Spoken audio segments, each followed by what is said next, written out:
Everyone, मैं आशा करती हूँ आप सभी ठीक होंगे। मैं काजल धामी आप सभी का स्वागत करती हूँ आपके अपने चैनल प्यूपिल टीचर में। सीटेट दिसंबर 2021 की तैयारी को ध्यान में रखते हुए मैंने आप लोगों के साथ सीटेट परीक्षा की बाल विकास का एक स्पेशल सीरीज शुरू किया था।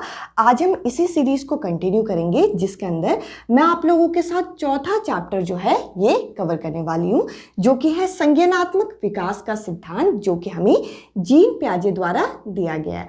अगर आप मेरे साथ पहली बार जुड़ रहे हैं तो इससे पहले के 3 पार्ट आप जरूर देखिएगा, ताकि आप लोगों की बाल विकास की एक अच्छी खासी तैयारी हो सके। और साथ ही साथ आप मेरे साथ टेलीग्राम ग्रुप पे भी जुड़ सकते हैं, जिसमें हम लोग डिस्कशन करते हैं, जिसमें आप लोगों के डाउट मैं पर्सनली हल करती हूँ।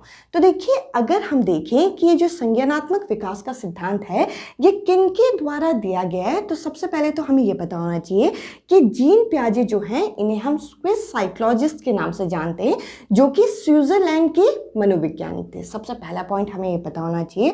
और इन्होंने हमें अलग अलग अवस्थाएं दी बच्चों के विकास को लेके, और यहाँ पे बताया कि बच्चे के संज्ञान का, बच्चे के कोग्निशन का विकास किस तरीके से होता है। और एक मजेदार बात यह है कि इन्होंने प्रयोग किस पे किए, इन्होंने एक्सपेरिमेंट किस पे किए, इनको पता कैसे चला, तो इन्होंने अपने खुद के बच्चों पे प्रयोग किए। और प्रयोग किस तरीके से किया, बच्चों के समय के साथ जो अवस्थाओं में परिवर्तन देखे उन्होंने, और उसी तरीके से उन्होंने बताया कि बच्चों में इस तरीके से समय के साथ ये परिवर्तन आता है। तो इस तरीके से इनके इस सिद्धांत को, यानी कि संज्ञानात्मक विकास के सिद्धांत को हम अवस्था का सिद्धांत भी बोलते हैं। तो देखिए, अगर आपकी परीक्षा में पूछा जाए कि अवस्था का सिद्धांत किसे बोलते हैं, तो जीन पियाजे के संज्ञानात्मक विकास यानी कि कोग्निटिव डेवलपमेंट को ही हम अवस्था का सिद्धांत भी बोलते हैं, यानी कि थ्योरी ऑफ स्टेजेस, क्योंकि इन्होंने अपने बच्चों में जो अवस्थाओं में जो परिवर्तन आ रहे थे वो देखे, इसलिए इन्हें अवस्था का सिद्धांत बोलते हैं। साथ ही साथ अगर हम देखें तो ये सिद्धांत पढ़ने के लिए हमें कुछ टर्म्स यहाँ पे पता होने चाहिए, जैसे कि यहाँ पे लिखा हुआ है स्कीमा। अब देखिए, स्कीमा होता क्या है, स्कीमा क्या है, इसको जरा समझते हैं। हम किसी भी कार्य को करने के लिए अलग अलग तरीके से सोचते हैं।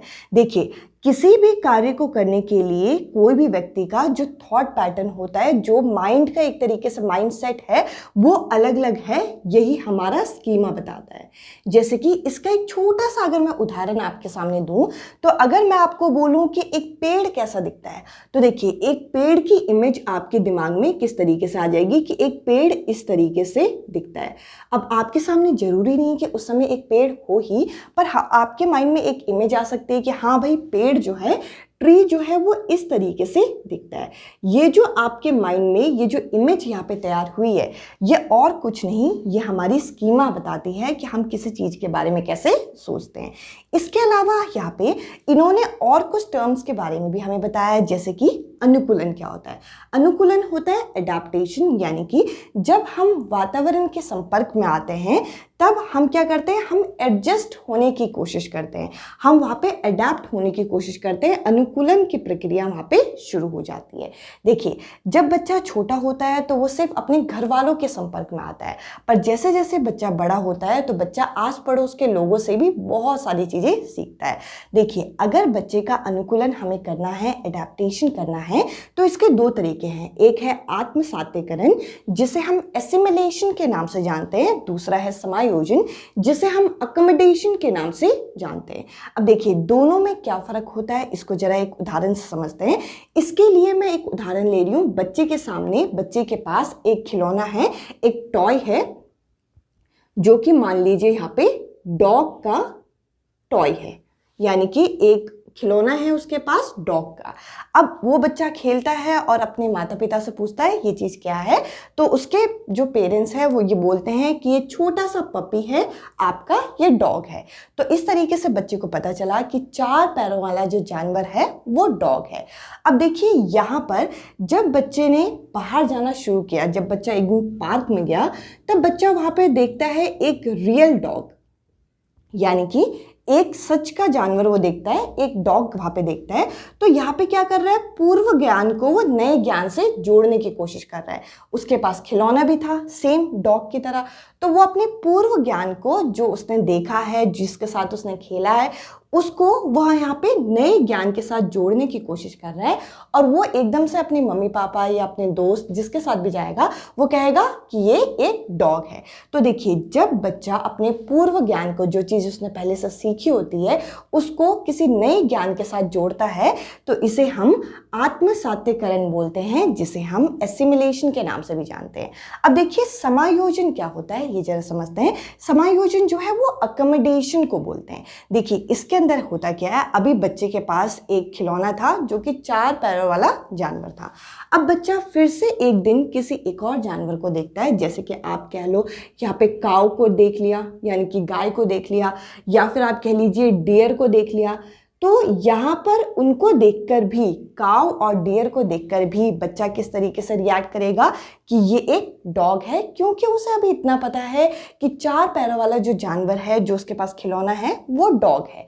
पर क्योंकि यहाँ पे उसके पूर्व ज्ञान में परिवर्तन की आवश्यकता है कि हर 4 पैरों वाला जानवर जो है वो डॉग नहीं होता है, तो उससे जो बड़ा कोई इंसान उसके साथ होगा वो उसे यहाँ पे ठीक करेगा और उसे बताएगा कि हर 4 पैरों वाला जानवर जो है वो डॉग नहीं होता।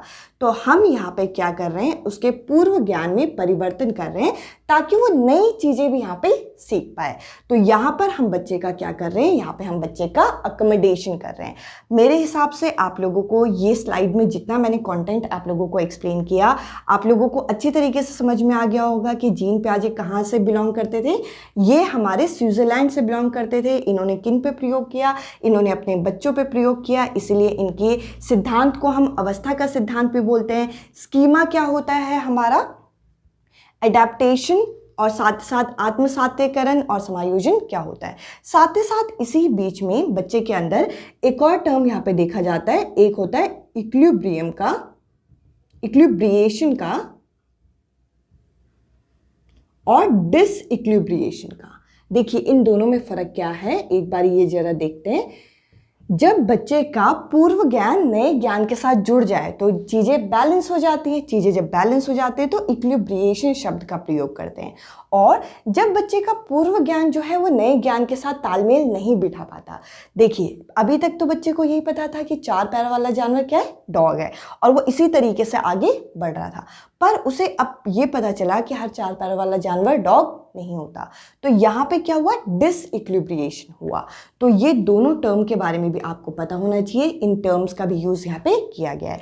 और साथ ही साथ जैसा कि मैंने कहा कि जीन पियाजे का ये जो संज्ञानात्मक विकास का सिद्धांत है, ये अवस्थाओं का सिद्धांत भी है, यानी कि जो थ्योरी ऑफ स्टेजेस भी है। तो चलिए जरा संज्ञानात्मक विकास के सिद्धांत के जो 4 अवस्थाएं हमारी बनती है, उन चारों अवस्थाओं को देखते हैं। और साथ ही साथ वीडियो के एंड में मैं आप लोगों के साथ इनका एजुकेशनल इम्प्लीमेंटेशन भी बताऊंगी, यानी कि जीन पियाजे की ये जो कोग्निटिव डेवलपमेंट की थ्योरी है, उसको हम एजुकेशन फील्ड में किस तरीके से प्रयोग कर सकते हैं।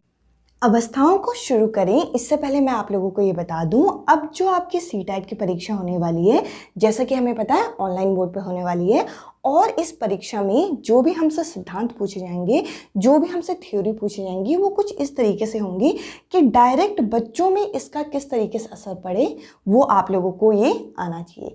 तो देखिए, यहाँ पर हमारे सामने एक एग्जाम्पलर पेपर यहाँ पे रिलीज किया गया है, जिसके अंदर हमें बताया गया कि किस टाइप के क्वेश्चन आएंगे। इसके अंदर हमें जीन पियाजे का भी एक प्रश्न दिया हुआ है। वीडियो के एंड में मैं आप लोगों के साथ वो क्वेश्चन भी डिस्कस करूंगी, ताकि आपको आइडिया लगे कि आपने ये सिद्धांत तो पढ़ ही लिया है, बट साथ साथ क्वेश्चन किस फॉर्मेट में किस तरीके से पूछा जाएगा। तो देखिए, अगर हम अवस्थाओं की बात करें, अगर हम स्टेजेस की बात करें, तो पियाजे की थ्योरी में 4 अलग अलग अवस्थाएं हैं, जिसमें से जो सबसे पहले अवस्था होती है वो होती है संवेदी पेशीय अवस्था, जिसे हम सेंसरी मोटर स्टेज के नाम से जानते हैं।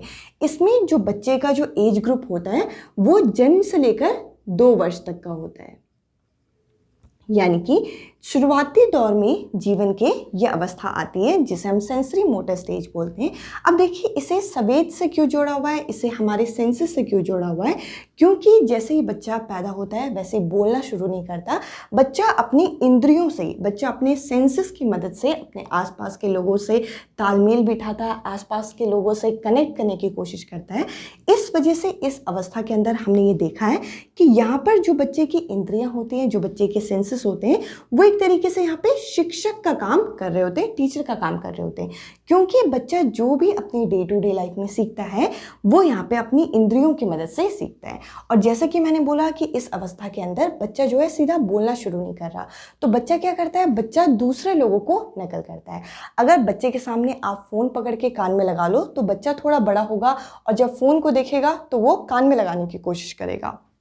इस वजह से हम कह सकते हैं कि बच्चे के अंदर यहाँ पे इमिटेटिव बिहेवियर होता है, बच्चा दूसरों को नकल करता है। जैसा आप परफॉर्म करोगे वैसा आपके सामने वो दिखाएगा। इसके अलावा जैसे जैसे ये अवस्था ख़त्म होने वाली होती है बच्चे के अंदर ऑब्जेक्ट परमानेंस शुरू हो जाता है। अब देखिए ऑब्जेक्ट परमानेंस क्या है, इसके बारे में हमें पता होना चाहिए। ऑब्जेक्ट परमानेंस ये होता है कि जब बच्चा शुरुआती दौर में अगर आप कोई भी खिलौना बच्चे को दिखाते हो और बच्चे के सामने से हटा देते हो तो बच्चे को लगता है कि वो चीज़ वहाँ से हट गई है, वो चीज़ गायब हो गई है, वो चीज़ अब खत्म है। पर जैसे ही ये अवस्था खत्म होने वाली होती है तब बच्चा क्या करता है, बच्चे के सामने से अगर वो खिलौना आप हटा के पीछे भी रख दो तो बच्चा पीछे की तरफ देखने की कोशिश करता है कि कहीं पीछे छुपाया तो नहीं है। तो यहाँ पर बोला जाता है कि बच्चे के आंखों के सामने से तो आपने ओझल कर दिया पर बच्चे के माइंड से वो चीज़ अभी ओझल नहीं हुई है, तो ऑब्जेक्ट जो होती है उसके माइंड में परमानेंटली वो छपने लग जाती है। इसे ऑब्जेक्ट परमानेंस कहते हैं। ये जो कैरेक्टर हैं, ये जो तीनों लक्षण हैं, ये कब आते हैं, संवेदी पेशीय अवस्था में देखे जाते हैं। इसके अलावा जो अगली अवस्था है वो है हमारी पूर्व सक्रियात्मक अवस्था यानी कि प्री ऑपरेशनल स्टेज। इसमें जो बच्चे की एज होती है वो 2 वर्ष से लेकर 6 वर्ष तक के बीच के बच्चे में यह अवस्था देखी जाती है। तो देखिए यहाँ पे लिखा है प्री ऑपरेशन। प्री ऑपरेशन यानी कि ऑपरेशन का मतलब होता है जो मेंटल प्रोसेस होती है, जो हमारी मानसिक क्रियाएं होती हैं। अभी बच्चे की जो मेंटल प्रोसेस है वो अभी डेवलप हुई नहीं है, अब इसके आगे डेवलप होगी। तो देखिए यहाँ पे क्या होता है, बच्चा बहुत ज़्यादा ईगो सेंट्रिक होता है, अहम केंद्रित होता है। अपनी चीज़ें वो किसी के साथ शेयर नहीं करना चाहता, जैसे कि अपने पेरेंट्स को भी वो शेयर नहीं करना चाहता। जैसे उसकी मम्मी सिर्फ उसी की है और उसका खिलौना वो किसी के साथ जल्दी यहाँ पे शेयर करने में, घुलने मिलने में समय लगाएगा। इसके अलावा अगला अगर पॉइंट देखें तो इस अवस्था के जो बच्चे होते हैं, जो 2 से लेकर 6 वर्ष तक के बच्चे होते हैं, वो बहुत ज़्यादा कार्टून वगैरह देखते हैं। तो यहाँ पे बच्चे के अंदर जीववाद बहुत ज़्यादा होता है, एनिमेशन बहुत ज़्यादा होता है, उन चीज़ों को वो रियल यानी कि सत्य मानने लग जाते हैं। इसके अलावा अगला पॉइंट देखें तो यहाँ पर बच्चे में हमें अपलटावी देखी जाती है यानी कि इरिवर्सिबिलिटी देखी जाती है। जैसे कि बच्चा चीज़ों को पलट के नहीं सोच पाता। अगर बच्चे को बताया जाए 2 और 3 को जोड़ के यानी कि 2 और 3 को जोड़ के 5 आएगा, उसके बाद बच्चे को एक और प्रश्न दिया जाए कि 3 और 2 को जोड़ के कितना आएगा, तो बच्चा फिर से यहाँ पे जोड़ने लग जाएगा।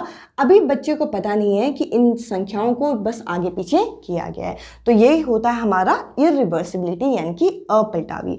और ये जो कैरेक्टर हैं, ये जो तीनों लक्षण हैं, ये कहाँ देखे जाते हैं, पूर्व सक्रियात्मक अवस्था में देखे जाते हैं।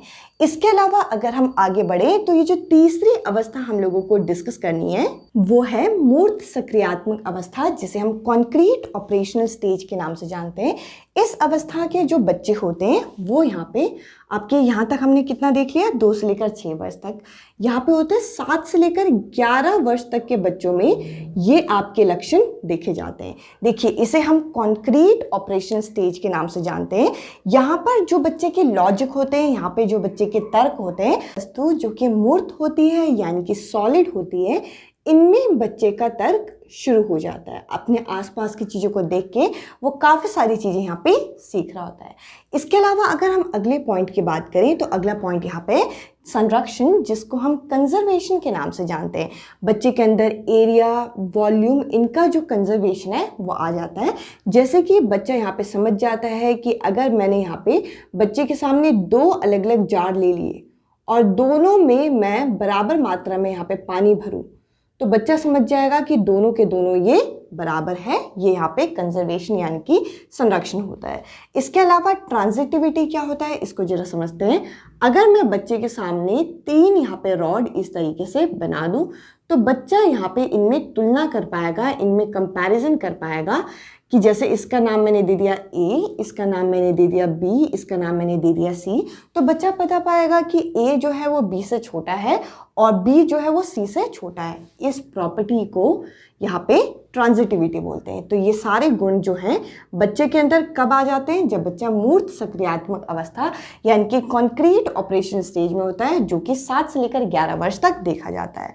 इसके अलावा जो चौथी ये जो अवस्था है, ये है औपचारिक अवस्था, जो कि यहाँ पे 12 वर्ष के बाद आपकी शुरू हो जाती है। 12 के बाद ये आती है। इसको हम फॉर्मल ऑपरेशन स्टेज के नाम से भी जानते हैं। इसके अंदर क्या देखा जाता है?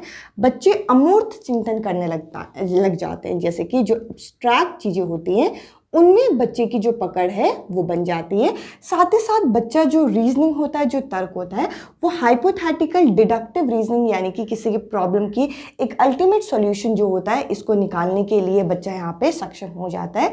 साथ ही साथ बच्चे के अंदर डाइवर्जेंट यानी कि जब बच्चा एक प्रॉब्लम का एक से ज़्यादा हल निकाले तो इसे डाइवर्जेंट थिंकिंग बोलते हैं। और साथ ही साथ क्रिएटिव यानी कि बच्चा कुछ यहाँ पे नई चीज़ क्रिएट कर सकता है, इस तरीके की थिंकिंग बच्चे में आ जाती है। ये जो प्रॉपर्टी है, ये जो गुण हैं, ये बच्चे में फॉर्मल ऑपरेशन स्टेज के अंदर आते हैं। देखिए अभी हमने डिस्कस किया जीन पियाजे कौन थे, इन्होंने किस तरीके के हमें सिद्धांत दिए, साथ ही साथ इनके सिद्धांत के अंदर हम लोगों को कुछ टर्म जैसे स्कीमा, यहाँ पे अनुकूलन यानी कि एडाप्टेशन, इसके अलावा समायोजन, हम लोगों ने ये सारे टर्म्स यहाँ पे देखिए। साथ ही साथ ये भी देखा कि इनकी क्या क्या अवस्थाएं। अब देखिए पेपर में किस तरीके से प्रश्न आएगा ये ज़्यादा जरूरी है। तो जो हमें एग्जाम्पलर में पेपर में जो क्वेश्चन दे रखा है वो मैं आपके साथ डिस्कस करती हूँ। और आज की इस वीडियो में इतना ही। अब आपके स्क्रीन में सीधा क्वेश्चन दिखेगा जो कि एग्जाम्पलर में हमें दिया गया है। ये जो प्रश्न मैं आपके साथ डिस्कस कर रही हूँ ये हमारे एग्जाम्पलर में दिया गया है, जिसमें हमें ये बता रखा है अगर एक टीचर जो है टीचिंग के समय में जीन पियाजे की कोग्निटिव डेवलपमेंट की थ्योरी को इम्प्लीमेंट करना चाह रही है, इसको अप्लाई करना चाह रही है, और जो उसके स्टूडेंट हैं, जो उसके विद्यार्थी हैं, वो 6 से लेकर 8 वर्ष के हैं, तो यहाँ पर उन्हें क्या करना चाहिए? तो देखिए 6 से लेकर 8 वर्ष तक का जो बच्चा होगा वो यहाँ पे पियाजे की तीसरी स्टेज में लाई करेगा। तो सबसे पहले तो हमें ये पता होना चाहिए। और तीसरी जो अवस्था है वो है मूर्त सक्रियात्मक अवस्था, जिसे हम कॉन्क्रीट ऑपरेशनल स्टेज कहते हैं। और कॉन्क्रीट ऑपरेशनल स्टेज में होता क्या है? बच्चे के जो तर्क होते हैं वो कॉन्क्रीट यानी कि जो मूर्त वस्तु होती हैं उनमें आने लग जाती है, जो सॉलिड ऑब्जेक्ट होती है। तो बच्चे के लॉजिक जो है वो शुरू हो जाते हैं। इस हिसाब से इस क्वेश्चन का यहाँ पे हमें बी ऑप्शन दे रखा है। तो देखिए यहाँ पर ये जो प्रश्न हमारे सामने पूछा गया है, इसमें हमें डायरेक्ट नहीं पूछा गया कि ये वाली जो कैरेक्टर है ये कौन सी स्टेज में आएगी या फिर ये स्टेज में कौन कौन सी कैरेक्टर आएगी। तो इस तरीके के प्रश्न नहीं है। यहाँ पर इम्प्लीमेंटेशन की बात की जा रही है, यानी कि एक टीचर जो है क्लासरूम में पढ़ाते हुए यहाँ पे अगर पियाजे की थ्योरी को लागू करना चाहेगी तो वह किस तरीके से कौन से कैरेक्टर को यहाँ पे अपना सकती है। तो एज ग्रुप देख के भी हम बता सकते हैं कि बच्चा अभी कौन सी अवस्था में होगा और उस अवस्था में क्या क्या बदलाव आते हैं, उसके हिसाब से हम बता सकते हैं कि यहाँ पे कौन सा करेक्ट आंसर है। तो देखिए इस लेवल के क्वेश्चंस की तैयारी अब हम लोगों को करनी है। जो डायरेक्ट क्वेश्चंस हैं वो बहुत कम ही हमारे परीक्षा में पूछे जाएंगे। आई होप ये वीडियो आप लोगों को पसंद आई होगी और इसके पहले के पार्ट्स आप जरूर देखिएगा। अब मैं आपसे मिलती हूँ अगली वीडियो में अगले टॉपिक के साथ। Bye bye, take care.